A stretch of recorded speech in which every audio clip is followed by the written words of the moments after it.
ওই মক্কা শহরের একটা রেওয়াজ ছিল। রেওয়াজটা কি? এই রেওয়াজটা রীতিটা ছিল এরকম যে শহরের টাউনের ছেলেরাকে পাড়া গ্রামের দিকে দুধ খাওয়া পর্যন্ত পাঠিয়ে দিত মানুষ হওয়ার জন্য। তো প্রায় 100 কিলোমিটার ধরুন, 40 রিয়াল ভাড়া নিয়েছে আমাদের কাছে। ওই তাইফটা দেখতে গেছিলাম যে আমাদের নবীজি এখানে ছাগল চড়িয়েছে, একটু দেখে আসি মাঠটা। দেখলাম বাবা মক্কা শরীফের থেকে ওই তাইফের আবহাওয়াটা একটু ঠান্ডা। বাস্তবে এখনো কিছু গাছের সংখ্যা বেশি আছে, আবহাওয়াটা একটু ঠান্ডা। এটা আগে অনুভব করতে পারিনি, আগে আন্দাজ করতে পারিনি, এবারে দেখে এসে বুঝতে পারলাম। বাবা পাহাড় পর্বতে ভরা, কিন্তু হালিমার বাড়িটা বন্ধ, দেখতে দিচ্ছে না, বাড়িটাই দেখা হলো না। আর নসিবে জুড়বে কি জুড়বে না, যাই হোক। ওই সে তাইফে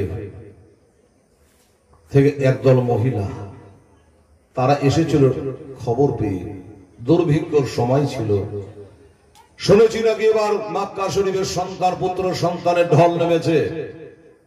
আর বাস্তবিক যত মায়ের পেটে সন্তান ছিল গো, আমার নবী রহমাতুল আলামিনের ওয়াসিলায় প্রত্যেকটা নারী পুত্র সন্তান জন্ম দিয়েছিল। জোরে কোন সুবহানাল্লাহ। নবীর ওয়াসিলায় বেরাদারান ইসলাম, আমার পিয়ারা নবী সাল্লাল্লাহু তাআলা সাল্লাম এর ওই সমাজে যে রীতির রেওয়াজ, তাই তারা আসছে যে যায় একটা সন্তানের যদি আমরা মানুষ করতে পারি, গরিব গুরবা মানুষ ছাগল বকরি চড়িয়া খায়, ছেলেরা কিলবিল করছে খাওয়ার জন্য, তো যদি এনে একটু মানুষ করে দিই তাহলে কিছু বেতন পাবো, তা দিয়ে আমার সন্তানদের মুখে দুইটা দানা পানি দিতে পারবো। এই হলো তাদের আশা। একদল মহিলা তারা চলে আসে মক্কা শহরের সন্তান নেবার জন্য। কিতাবে লিখছে ওই মহিলাদের দেখে ওই মহিলাদের সাথে আর একটা ভাগ্যবতী মা হালিমা সাদিয়া রাদিয়াল্লাহু তাআলা আনহা তার স্বামী হারেসকে বলল, স্বামী গো, ওই মেয়েগুলা তো শুনলাম যে মক্কা যাচ্ছে, প্রায় 100 কিলোমিটার দূর। ড্রাইভারকে জিজ্ঞাসা করলো দাদা রাস্তা কত? ওর একটু বাড়িয়া চাড়িয়া বলে 120 কিলোমিটার রাস্তা। ঠিক আছে, 120 120। এই 120 কিলোমিটার রাস্তা তাইফ থেকে মক্কা শরীফ আসছে। তখন তো এরকম পথঘাট ছিল না, এখন যেভাবে পাহাড় কেটে কেটে রাস্তা করেছে, এরকম রাস্তাঘাটও তখন ছিল না ভাই। খুব কষ্ট করে উঁচু নিচা পাহাড় পর্বত পাথর এইভাবে আসতে হতো। তো ওরা উঠে চড়ে ঘোড়ায় চড়ে খাত চড়ে চড়ে সবাই আসছে। হারেস বললে, হালিমা তোর যখন মন টানছে তো চলো আমরাও ঘুরে আসি, যদি আমাদেরও ভাগ্যে একটা জুটে যায়। স্বামী স্ত্রীতে তারা একটা উঠে চড়ে, কেউ বলে খাত চড়ে চড়ে, যাই হোক এই একটা চোপাইয়া জানোয়ার উটের উপরে ধরুন চড়ে স্বামী স্ত্রী তারা চলে আসছে। কেতাবে লিখছে হালিমা যে উটটায় যাচ্ছিল এটা বড় দুর্বল, বড় কমজোর, চলতে পারে না, এত খিদা, এত দুর্বল হয়ে গেছে, কমজোর হয়ে গেছে। আগের মহিলাগুলা সব চলে গেছে, হালিমা অনেক দূরে পড়ে আছে। এমনকি ওরা এত আগে গেছে, ওরা আগে যাওয়ার পরে একটা একটা করে বাবা সন্তান নিয়েছে, নিয়ে তারা ফিরে চলে আসছে। দুঃখের সংবাদ হলো এটা, দুঃখের খবর হলো এটা, ওই মহিলারা আমার বিশ্বনবী মুস্তাফাকে কেহ লেয়নি রে বাবা। কেন লেয় না? তারা কার মুখে শুনে লিয়েছে ছেলেটার বাবা দুনিয়াতে বেঁচে নাই। এরা মনে মনে চিন্তা করে ফেলল, যার বাবা না একে নিয়ে গিয়ে মানুষ করব, কিন্তু বেতন দিবে কেডা, এটাই মনে করে তারা নিল না। আমি হেলাল বলবো তোরা গেলেও পাতি কিনা, তোরা কি তোদের কাছে নবী যেতেন না? বাবারা, আমার মা বোনেরা, ওই মহিলারা আনন্দ করে খুশি করে সন্তান বুকে করে তারা ঘুরে চলে আসছে। আর এইদিকে মা হালিমা আসছে। মেয়েগুলা জিজ্ঞাসা করছে, হালিমা একসঙ্গে তুই বেরিয়েছিলাম, তুই এত পিছনে? বলে বহিন আর বলিস না, উঠটা চলতে পারে না, বোবা জানোয়ার, মারে একের কাম হইবে, পেটে দানা নাই পানি নাই, এই জন্য অনেকটা দূরে পড়ে গেছে, পিছনে পড়ে গেছি রে বহিন। তোরা তো ফিরে চলে আসলি। মেয়ে গেলা বললো আর যায় লাভ না, চল ঘুর হাট বাড়ি চ। বলো কেন? বললু ভালো ভালো গেলা সব নিয়ে আমরা চলে এসেছি, আর যে কোনো লাভ নাই। চলে হালিমাও তো টেনশনে পড়ে গেলে, এত দূর চলে আসলে আমার অল্প রাস্তা ফিরে যাবো, এটা কেমন হয়? আচ্ছা ঠিক আছে বহিন, তোরা যা, আমরা স্বামী স্ত্রীদের পরামর্শ করে যুক্তি করে নি, কি করা যায়? মেয়েগুলা বললো যে এক তোর যেটা ভালো মানুষ করিস, ওরা সব ছেলে নিয়ে চলে গেল। আর মা হালেমা নিজের শিরতার স্বামী হারেসকে নিয়ে পরামর্শ করলো, স্বামী গো আমরা ফিরে চলে যাব না, কি করব? তাই তোরে হালেমা কি করা যাবে? সন্তান তো সব নিয়ে চলে আসলো। হালিমা, আল্লাহ বুদ্ধি দিয়েছে, জ্ঞান দিয়েছে বাবা, ব্রেন দিয়েছে। হালিমা বলল, স্বামী গো এসেই যখন পড়েছে, আর অল্প রাস্তা, কবে ভাগ্যে জুড়বে কি জুড়বে না আর জানি না। এইভাবে জোড়া হয়ে স্বামী স্ত্রী আসতে পারবো কিনা জানি না। চলুন যায়, সন্তান পাই আর না পাই, ওই মক্কাতে আল্লাহর ঘর কাবা আছে, যেটা পৃথিবীতে কোনো জায়গাতে না।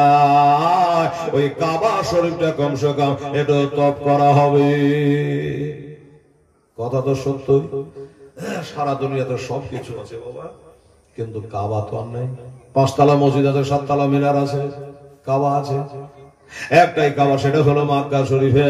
চলেন যা ওই কাবা শরীফের তপ জপ করে আসি, কাবা শরীফের দর্শন করে আসি, সন্ধান পায় আর না পায়। হ্যাঁ চলো।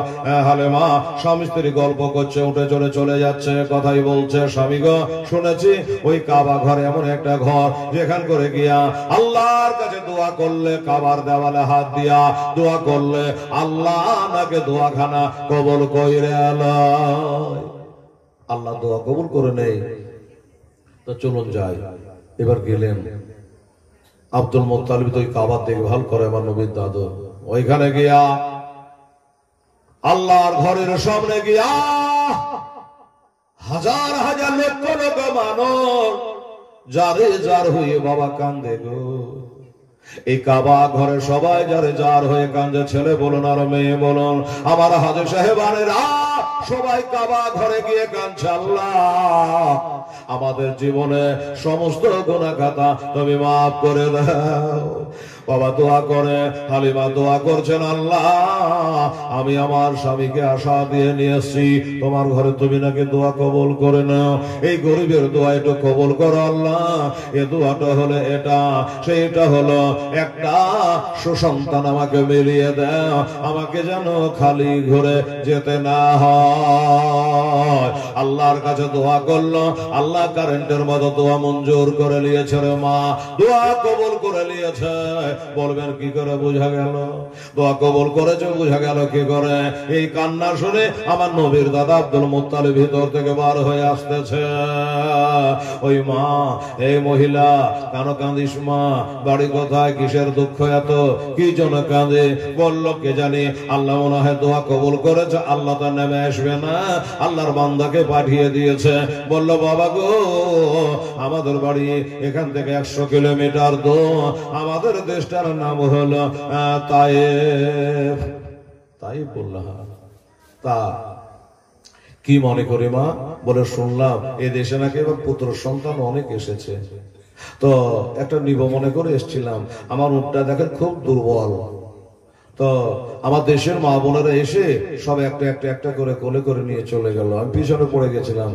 আমি একটা সন্তান পাইনি, আর পাবো কি পাবো না, তাই কি করব, কার কাছে অভিযোগ করব? তা আল্লাহর ঘরে এসে আল্লাহর বান্দি আমি একটা সন্তানের ভিখারি, একটা সন্তানের জন্য কাঁদছি। তাই নাকি বললাম? তোর দোয়া কবুল, তোর দোয়া আল্লাহর দরবারে মঞ্জুর। কেন গো? বলে তোকে একটা বাড়ি দেখিয়ে দিছি, দেখ ওই বাড়িতে একটা সন্তান আছে রে মা, একবার যা দেখভাল কর, আর তুই একটু নিয়ে যা। কোন বাড়িটা? ওই যে বাবা ঝান্ডা উড়ছে, পতাকা উড়ছে। বলল ওই পতাকা আলা বাড়ি চলে যা, ওই বাড়িতে একটা সন্তান আছে। তবে মা আগেই তোকে বলে দিচ্ছি, তোদের দেশের মহিলারা এসেছিল, একবার দেখেছে, কিন্তু তারা কেউ নেই। কেন? কি হয়েছে? কি জন্য নিল না? বলল ওই ছেলেটার বাবা দুনিয়াতে বেঁচে নাই। হালেমা শোন মা, ওই ছেলেটার বাবা হলো আমার পিয়ারা ছোট বেটা, জগতে বেঁচে নেই রে, ইন্তেকাল করে গেছে। ওই হতচ্ছাড়িরা, ওই মহিলারা এরা মনে করলো নিয়ে গেলে পারে বেতন পাবো না, টাকা পাবো না, এই কারণে তাকে কেউ আদর করে না। আমি না বাড়িতে বসে বসে কাঁদছে রে মা। একটা কাজ কর, তুই একটা মহিলা,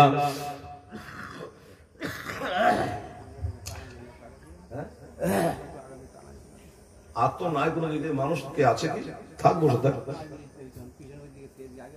আচ্ছা থাক, এখন তার কোনো মেয়েরা আসছে না, আসলে হয়তো জায়গায় একটু আগিয়ে নিতাম, সামনে এগিয়ে আসে, কেউ দাঁড়িয়ে আছে বা আসছে তা তো নাই, বসে গেছে। দেখা যাক। তো আমার মায়েরা বোনেরা এবারে বলল যে যা মা, তুই যেন মনে এটা ভাবিস না যে আমার বেতন পাবো না, নাজারানা পাবো না, এটা ভাবিস না। ছেলের বাবা বেঁচে নেই, কিন্তু আমি বাবার বাবা বেঁচে আছি। সুবহানাল্লাহ। ন্যায্য বেতন তোকে দিয়ে দেবো, কোনো টেনশন নেই, কোনো চিন্তা নেই। যা একবার যা। আমি না চোখের পানি একটু মুছে দিয়ে আই। যেমনি বলেছে বাবা অমনি গিয়ে আমেনা দুয়ারে গিয়ে হাজির হয়ে গেল। যেমনি আমেনা দুয়ারে হাজির হয়ে গেল, দরওয়াজা খটখটাচ্ছে। আমেনা বলল কে আছে বোন? বলে আমার বাড়ি হলো তায়েফে। সর্বনাশ! তায়েফ শুনে আমেনা চোখের পানি থামে না। কেন? আগের মেয়েগুলা বলেছেন আমাদের বাড়ি তায়েফে, আমার ছেলেকে আদর করলো না, সহাগ করলো না, কোলে নিল না। এখন তোর বাড়িও তায়েফে, এবার জানবি, শুনবি, বুঝবি, তখন তুই হেঁটে চলে যাবি, নিবি না। আলেমা বললো আমি না, টেনশন নিও না, কোনো চিন্তা করো না, তোমার স্বামী দুনিয়াতে বেঁচে নাই। তোমার শ্বশুর আব্বার কাছ থেকে সব ঘটনা কাবা ঘরে শুনে আসলাম, জেনে আসলাম।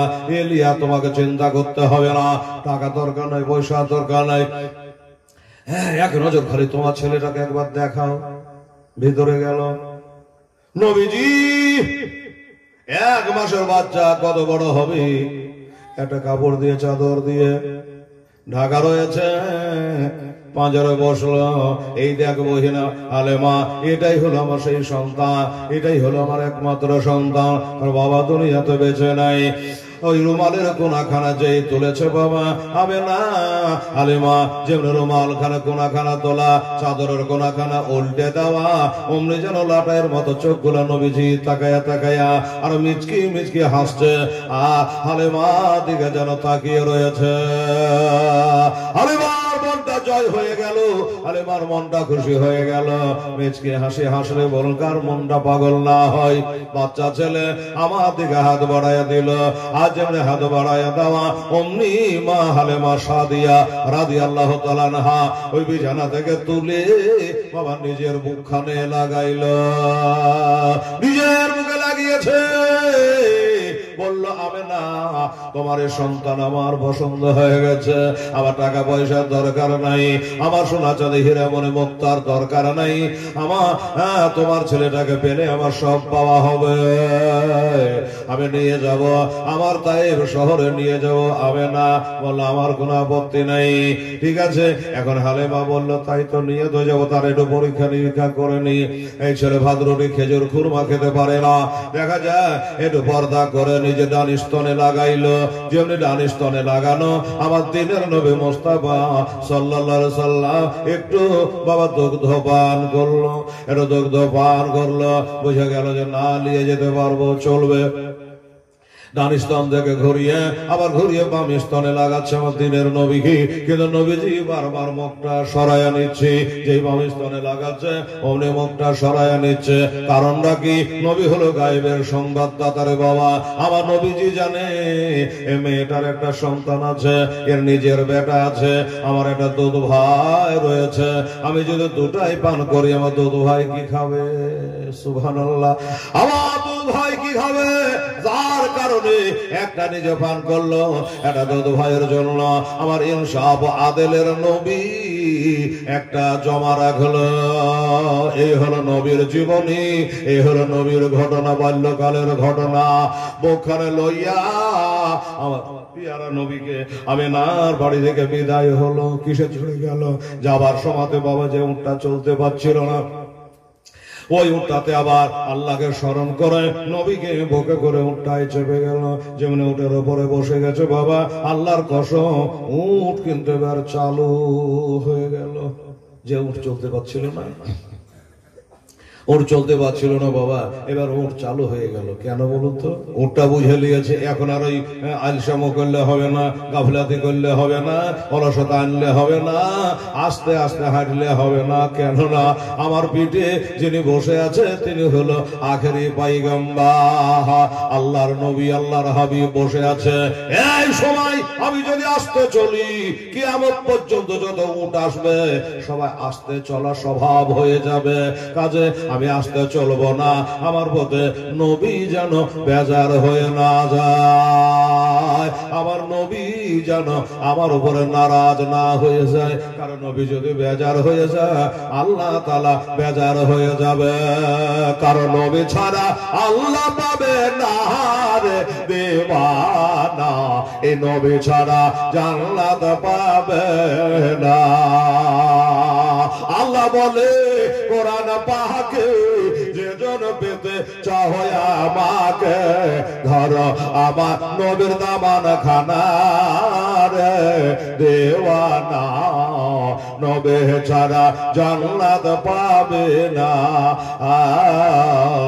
নবী ছাড়া আল্লাহ পাবে না।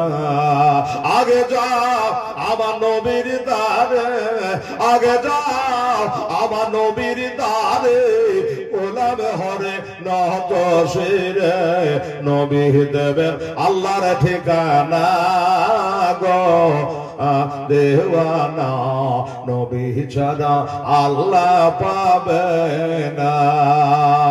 দুনিয়া চাই খোদাকে রাজে বাবা, দুনিয়া চাই খোদাকে রাজে, আরে খোদা চাই নবীকে রাজে, এভে তত বোঝা যাবে না রে দেওয়ানা, নবী ছাড়া আল্লাহ পাবে না, নবী ছাড়া জান্নাত পাবে না। হযরত জিবরিল বলে আমার নবীর দ্বারে, জিবরিল বলে আমার নবীর দ্বারে, দেখলাম কত পয়গম্বর, আপনার মতো একটাও পাইলাম না গো দেওয়ানা, নবী ছাড়া আল্লাহ পাবে না, রাসূল ছাড়া আল্লাহ পাবে না। আল্লাহুম্মা সাল্লি আলা সাইয়্যিদিনা ওয়া আলা আলি সাইয়্যিদিনা سيدنا مولانا মুহাম্মদ সাল্লাল্লাহু তাআলা আলাইহি ওয়াসাল্লাম। যাই হোক বাবা, এইবারে আর কোনো কথা নাই। উট এত জোরে চলছে রে বাবা, রে বাবা কি বলবো রে মা বোনেরা, উটের নাকিল ধরে টেনে যেন ব্রেক মারা যায় না, এত দ্রুত বেগে চলছে। মানে এটা বোবা জানোয়ার, চৌপায়া জানোয়ার নবীকে চিনে নিয়েছে বাবা, আর চিনে খুশিতে দৌড়াচ্ছে রে বাবা। আমরা অনেক মুসলমানের মধ্যে আছে দুপায়া জানোয়ার, আমার নবীকে চিনতে পারল না। বনের হরিণ নবীকে চিনল, বনের উট চিনতে পারল, কিন্তু মানুষ নবীকে আজও চিনতে পারল না। আফসোস, সদা আফসোস।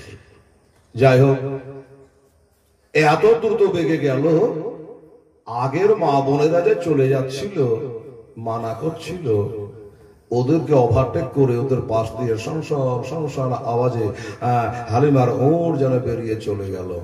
এই মেয়েগুলা আনাগোনা করতে লাগলো, কেন যে হারে ওই মেয়েটা কে গেল, এত তাড়াতাড়ি গেল, চিহ্ন তো গেল না। একজন বললো আমি চিনেছি, কে? বলে ওইটাই হলো হযরতে হালিমা। বলে হালিমা? হালিমা তো অনেক পিছিয়ে গেল, অনেক দেরিতে গেল, এটা হালিমা কি করে হয়? বলল না হয়, আল্লাহ হওয়াইলে হয়। হালিমাকে ডাকলো, হালিমা আসলো। কি খবর হালিমা? তুমি নিশ্চয়ই কোনো পাপের কাজ করেছো, অন্যায় কাজ করেছো। হালিমা বলল তোবা তোবা তোবা, মাক্কাতে গিয়ে কেউ অন্যায় করে? কাবা ঘরের সামনে কেউ অন্যায় কাজ করে? শোনো, দুনিয়াতে যাই করে, কাবা ঘরে কেউ অন্যায় করে না। কেন, কি ভাবছো তোমরা? বললো যাবার সময় তোর উল্টা চলতে পারছো না। এই হালিমা, সত্য করে কথা বলো, অভিনয় বাদ দিয়ে দে। শোন, আমার মন বলে নিশ্চয় তুই একটা কাজ করেছি। সেটা হলো কি, যে তোর আগে যে উটটা ছিল এই উটটা মনে হয় কোন গুহালে ভরে দিয়ে কোন আড্ডাখানে ছেড়ে দিয়ে কারো চালাক ভালো হৃষ্টপুষ্ট শক্তিশালী এরকম উট মনে হয় তুই কারো চুরি করেছিস। তওবা নাউজুবিল্লাহ। কি করে বুঝলি? বলে বুঝবো না, যাবার সময় তুই যেতে পারছিস না, এখন আবার পিছিয়ে গিয়ে আগে চলে যাচ্ছিস। বললো দেখ বহিন, তোরা 5 মা 5 বাপের 5 বেটি বলতে পারিস, কিন্তু বল, কিন্তু আমি যেটা বলছি সেটা শোন। আমি উট বদলা বদলি করিনি রে বহিন। এটা মক্কা শহর, এখানে পাপ করতে নাই, গুনাহ করতে নাই, ভস্ম হয়ে যাব, ছাই হয়ে যাব, আল্লাহ নারাজ হয়ে যাবে, জাহান্নামে যেতে হবে, কবরে দাও দাও করে আগুন জ্বলবে। এই পবিত্র জায়গাতে শোন, আমি উট পাল্টাই নাই। তবে এটা দেখ, এটা দেখ, এক নজর তাকিয়ে তোরা দেখ, এটা দেখ রে ও দেশের মা বহিনেরা, তোরা একটু তাকিয়ে দেখ, চোখ খুলে দেখ। এটা এই বাচ্চাটাকে যখন থেকে কোলে নিয়েছি তখন থেকে আমার উটকে আর থামতে পারা যায় না। জোরে বলো সুবহানাল্লাহ। তখন থেকে উঠকে আর থামতে পারা যায় না। কি জানি কি যে হলো, উট আবার গতি বেড়ে গেল, অথচ একটা দানা খায়নি, পানি খাওয়ায়নি, ওই অবস্থায় আবার ঘরে পড়েছি। তখন তারা আনাগোনা করতে লাগলো যে আমরা কি তাহলে ভুল করে আসলাম নাকি? ওই হালেমা, এই হালেমা শোন, সন্তান পেয়ে তো খুব খুশি হলি, কিন্তু আর একটা খবর তোর মনে হয় জানা নেই। বললো কি? বললো এই ছেলেটাকে আমরা একবার করে দেখেছিলাম, আমরা কেউ আদর করিনি, কেউ সোহাগ করিনি, আমরা নিতে রাজি হইনি। কেন হসনি? বললো ছেলেটার বাবা নেই, ছেলেটার বাবা নেই। যদি এই ছেলেকে নিয়ে যাবি, কষ্ট করবি, ধোয়ালাহা করবি, তেল কাজল দা দিবি, আদর করবি, সোহাগ করবি, রাতে মুখের ওপর করে নিয়ে ঘুমাবি, কত কি করবি, কিন্তু বেতন পাবি না। ওর বাবাই তো নয়, বেতন কে দেবে? বললাম আমি বেতনের আশায় নিয়ে আসিনি, আমার বেতনের দরকার নেই। শোন, আল্লাহ বলে হালে মারে, ওই মেয়ে গলার কথা শুনে মনটা খারাপ করেছিল আমার মামদি। হালে বাপ, ওই মেয়ে বলার কথা শুই না, মন খারাপ করিস না, মন ভারী করিস না। তোর উড় চালু হয়ে গেছে, তুই বাড়ি যা, গেলে বুঝতে পারবি তোর কপালও চালু হয়ে গেছে। জোরে কান সুবহানাল্লাহ। আমি হইলাম রব্বুল আলামিন, আর যাকে তুই বুকে নিয়েছি ইনি হইল রহমাতাল লিল আলামিন। তোর কোনো টেনশন নাই, কোনো চিন্তা নাই, তাড়াতাড়ি বাড়ি যা। আপনা আপনা বাড়ি সব চলে গেল, ওই মেয়েরা চলে গেল। হালিমাও নিজের বাসায় গিয়ে উঠলো। বাবা বাসায় ওঠার পরে, উঠে থেকে নামার পরে স্বামীকে বলল, হারেসকে বলল, স্বামী গো একটু বাচ্চাটাকে ধরেন, শহরের ছেলে, টাউনের ছেলে, বড় লোক ঘরের ছেলে, আব্দুল মুত্তালিবের কথা বলে কথা, একটু ধরুন, আমি দুটো দোলনা টাঙিয়ে নি। দুটো দোলনা কেন? একটাতে হালিমার নিজের বেটা, আর একটাতে আমেনার বেটা, দুই দোলনায় দোলবি, এই কারণে দুটো দোলনা টাঙিয়ে নি। বলে ঠিক আছে, দোলনা টাঙিয়ে নাও। নবীকে হাতে বুকের ওপর করে নিয়া, কোলে নিয়া হারেস দাঁড়িয়ে রয়েছে। বিবি বলল একটু বাহির থেকে ঘুরে আসেন, আমাকে কাজটা করতে দে। মায়ের কাছে সন্তান থাকলে হয়তো কাঁদতে পারে, জান একটু বাইরে থেকে ঘুরে আসে। বলে ঠিক আছে, একটু বাইরে গেল, হারেস কোলে করে নিয়ে নবীজিকে বাইরে চলে গেল। আর এদিকে তাড়াহুড়া করে দুইটা দোলনা টাঙাছে। বাবারে ও মা বোনেরা, এখনো দোলনা টাঙা সমাপ্ত হলো না, এখনো দোলনা টাঙা হইল না। দেখা গেল হারেস চলে আসছে খুশি মনে, এসে বলল হালেমা এখনো তোমার দোলনা টাঙা হলো না, এখনো দোলনা টাঙা হলো না। বলল কেন স্বামী গো, মনটা খুশি খুশি লাগতেছে। বলে হালেমা একটা কথা শোন। কি? বলল এই ছেলেটা যে আমরা মক্কা থেকে এনেছি, এটা হাবা যাবা ছেলে নয় রে, এটা রহিম করিমের মতো নয়, কলিমুদ্দিন সলিমুদ্দির মতো নয়, এটা সাধারণ ছেলে নয়, এটা হলো একটা আল্লাহর খাস বান্দা হইবে, এটা আলাদা সন্তান হবে, এর তুলনা সারা দুনিয়াতে মিলবে না। বলল স্বামী গো কি করে বুঝতে পারলে? বলল আমি যতটুকু দেখলাম, এ বাচ্চাকে নিয়ে বাইরে গেলাম, আর চোখের পাতা তুলে যখন তাকাইল, দেখলাম যেন শুকনা গাছে পাতা ফুটে গেল, শস্য সবলাই জানে মাঠ ভরে গেল। আরে মা, শুকনা গাছে খেজুর ধরে গেল রে হালেমা। এত করে বুঝলাম এটা হবে রহমাতাল লিল আলামিন, এটা হবে অসাধারণ ছেলে। হালিমা বলল, শুনুন, আপনি তো এতক্ষণে বুঝতে পারলেন, এই ঘটনাটা আমি আগেই বুঝেছি, আমি মক্কাতে বুঝে নিয়েছি। কি করে, কিভাবে?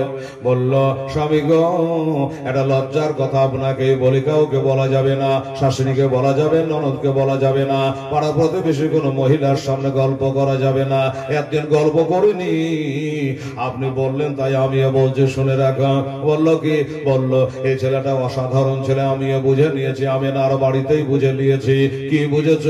বলল, স্বামী গো, লজ্জার কথা, আমি যে বেটা বেটি মানুষ করেছি, আমার একটা স্তন দিয়ে দুধ বের হয়, আর একটা দিয়ে বের হয় না, ছিদ্র ছিল না, দুধ বের হতো না, একটাই চুষায়া চুষায়া মানুষ করতাম, কাউকে বলতাম না, লজ্জাতে ভয়ে ডরে। কিন্তু আল্লাহর কসম, যখন থেকে আমেনার বেটাকে, আব্দুল্লাহ লালকে, আব্দুল মুত্তালিবের পেয়ারা পোতাকে, আবু তলেবের পেয়ারা ভাতিজাকে, 1 মাসের বাচ্চা নবী মুস্তাফাকে যখন থেকে বুকখানে নিয়েছি, তখন থেকে খোদা তাআলা আমার দুটো স্তন দিয়ে দুগ্ধ চালু করে দিয়েছে। দুটো দিয়ে দুগ্ধ চালু করে দিয়েছে। এই বাবা, মায়ের গর্ভে সন্তান আল্লাহ দেয়, সন্তান পেটে আসতে গেলে মায়ের বুকে দুগ্ধ আল্লাহ চালু করে দেয়। বলল, কোনো চিন্তা নাই, কোনো ভয় নাই, ও হালেমা, এটা অসাধারণ ছেলে আছে।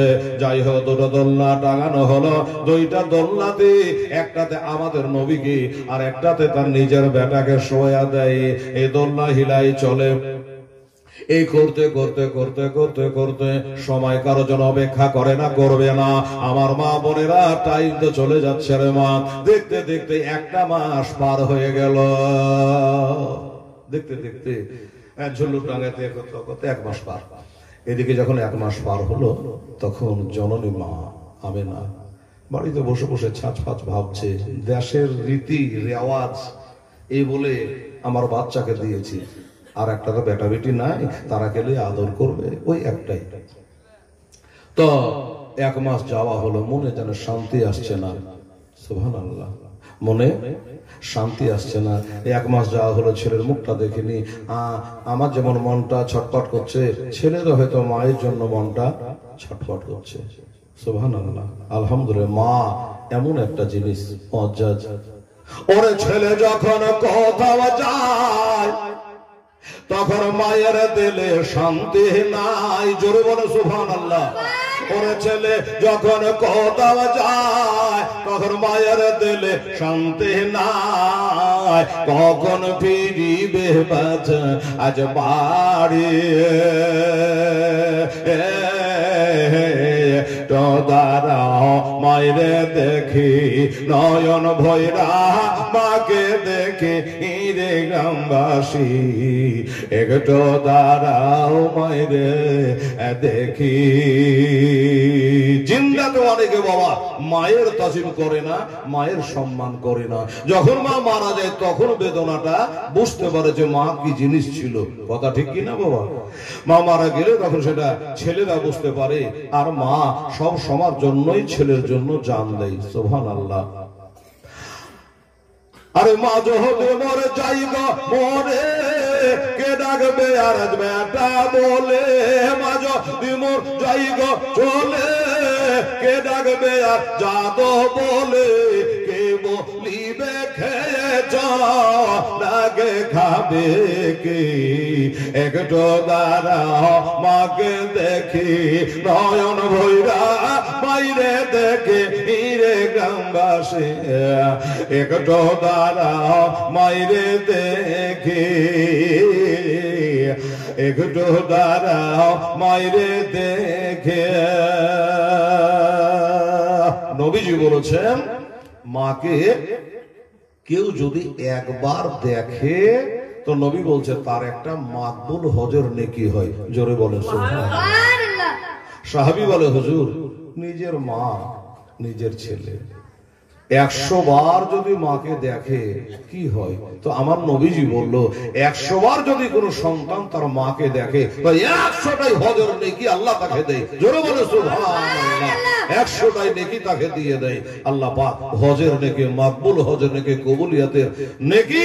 হাজিরা হজ করে, হজ কবুল হলো কি হলো না সেটা আল্লাহ পাক ভালো জানে বেরাদার। কিন্তু মাকে দেখলে মাকবুল হজ কবুলিয়াতের নেকি আল্লাহ পাক তার আমল নামাতে দিয়ে দেয়।